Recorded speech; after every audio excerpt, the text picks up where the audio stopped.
the symbol of the Zulu nation for hundreds of years, made famous by King Shaka himself, conquering army after army with the spear, the spear of the nation, the spear. It's not like that guy called it the pocket knife. The spear, big and manly. That's why our president didn't complain. Jacob Zuma did not complain once, because he understands art. He's cultured. Because the guys around him complaining about it on his behalf. I hate it when people do that. He wasn't even offended. They ran to him like little kids tattletaling. Jacob! Jacob! Yes. What happened now? Jacob, it's disgusting. It's disgusting. Did you see what they did? Did you see they painted you? They painted you. He's like, there's no paint on me. I'm fine. No, sorry, my bad. They painted a picture of you. They painted, just showing the picture, just showing the picture. And they came running with the picture and they showed it to him. But Jacob Zuma, he's a chilled out guy. He doesn't have time for these things. He probably didn't even see anything. He was just like, I don't see anything wrong with this. Oh.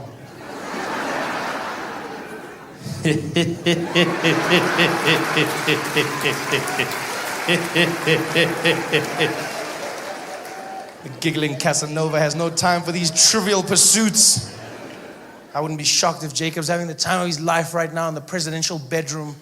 He's found himself a new romantic game to play with the ladies. And you know he's romantic. I mean, that many kids, that many wives, he knows what it's about. You know? He's there, covered himself in body paint. Playing Barry White in the background.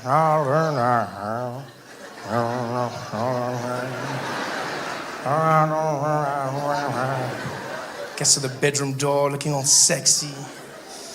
Looking in the door at his wife. Number 2. Are you ready for the spear? She's there like, ooh, I'm not ready. I'm not ready. And he's like, ready or not? Here I come.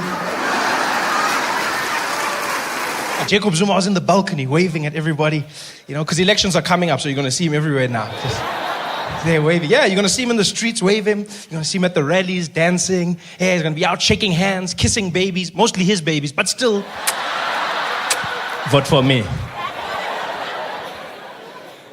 Because he knows he has to connect with the people. The ANC is having a tough time right now. This is one of the worst times in ANC history. Highest levels of corruption, lowest levels of service delivery. The ANC is just a shadow of its former self. Yeah. People in the ANC are disgusted by the ANC. They stand there like, ANC. Man. No, man, enough, man. No. Come on, ANC. They say this while looking in the mirror. Come on, ANC. Can do better, man. Come on, man. It's gotten bad. It's so bad, even Kgalema Motlanthe doesn't go anywhere with Jacob. Have you noticed this? Vice president, but you never see them together. Because Kgalema's like, I don't want that guy. Always tells Jacob's like, let's go, Kgalema. He's like, I'll meet you in front, go. No, Dr. Pambili, hamba wena, Dr. Pambili. It's gotten bad. Who do you vote for? Mampele Rampele. It's a fun name. Won't make me vote for you, though. Yes. Dr. Mampele. Used to date Steve Biko, so she knows about the struggle. She's intelligent, an elderly black woman. And she came out. She denounced the ANC. She said, the ANC is not what it used to be in this country. As black people, we need to stand up and realize that change is needed. Vote for Ahang, wait, and vote for change. And we're like, yeah, you go, girl. And then she made a big mistake. She challenged Jacob Zuma directly, head to head. But she used money as her platform. Big mistake. Never bring money up around Jacob, ever.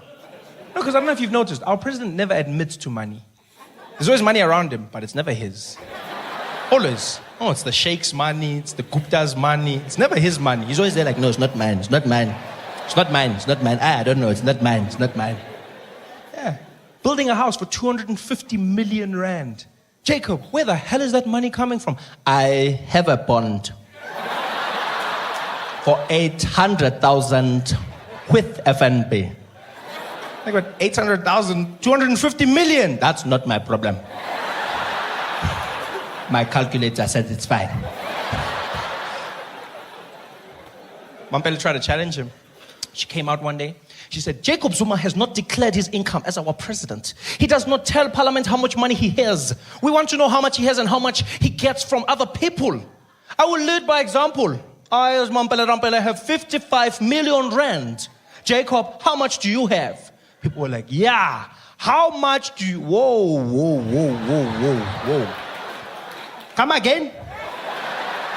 55 million. Where did you get that money? It's like, I'm on the board of many companies. I work very hard. Yeah, even me, I work hard. But 55 million. How much overtime is that one? 55. We had up 55 million. It's like, no, I worked for it. But we want to know, where does Jacob get his money? Hey, don't worry about that guy, lady. Don't worry. We know where he got it. He stole it. But you, and we had up 55 million.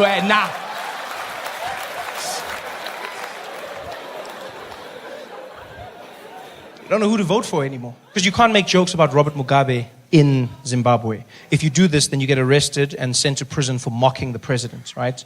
And so I know I would go there and I wouldn't be able to resist. Like, I'd just be like, hey, my style. And then I'm in jail. Which normally wouldn't be such a bad thing, because what would happen in an international incident like that is normally your president would just come there and then he would ask for you to be released and taken back to your country. That's all. But now, I don't know if that guy would come and fetch me.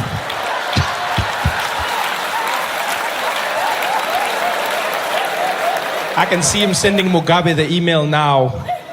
It's fine, Bob. Keep him.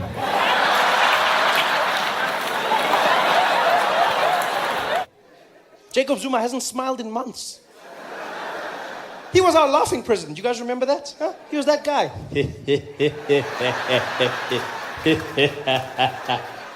I haven't seen him laugh. For months he's been there in Parliament in a corner.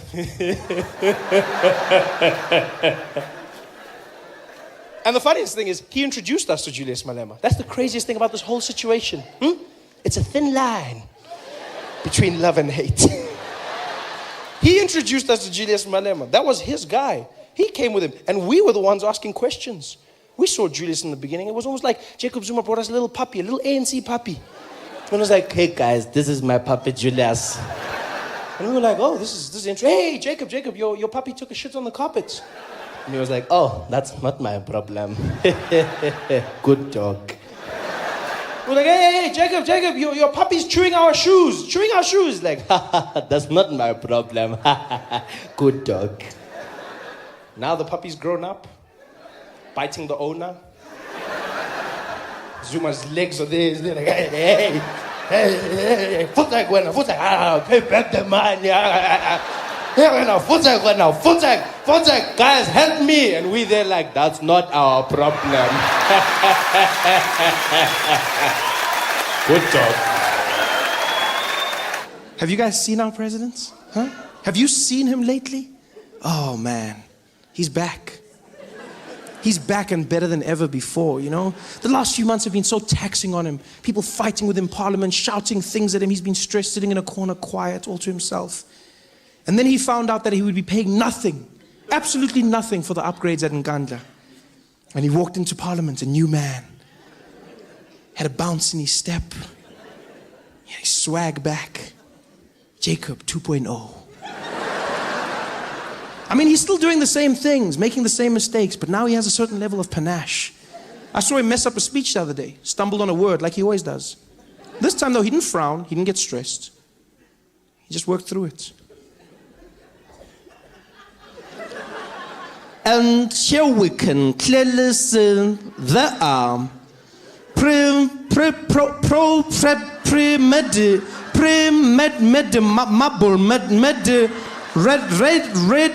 marble.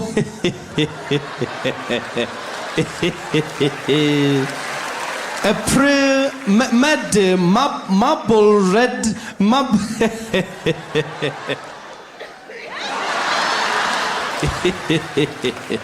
A premeditated. Just came back and he handled it. I love how he just stepped away and did the cutest little, I don't even know what he was doing there. He just does like a little, almost like he's just moving his brain to the other side of his head. Like he knows when it's in the wrong place, it doesn't, he just shook it up. And he came back in. Even the way he handled the scandal was powerful. We thought for sure that Nkandla would be his downfall, and yet Jacob Zuma took something so serious, he turned it into a joke and threw it back in our faces. Where we are clearly living in a place where there is a poverty of politics, people asking questions, but they don't want answers, questions, more answers. We're investigating, they ask again, questions, more answers. Then in Parliament, we're here, point of order, yes, Nkandla.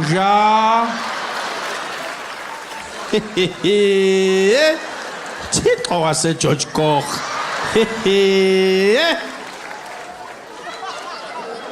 Who's this guy? Huh? He's just shrugging it off, evading, maneuvering. Never mind the Nkandla joke. I love the fact that he rolled his eyes. That blew my mind. I've never seen Jacob Zuma do that. He looked over and he was like, oh. When did Jacob Zuma start rolling his eyes? That's not something he does. Jacob Zuma doesn't roll his eyes, guys.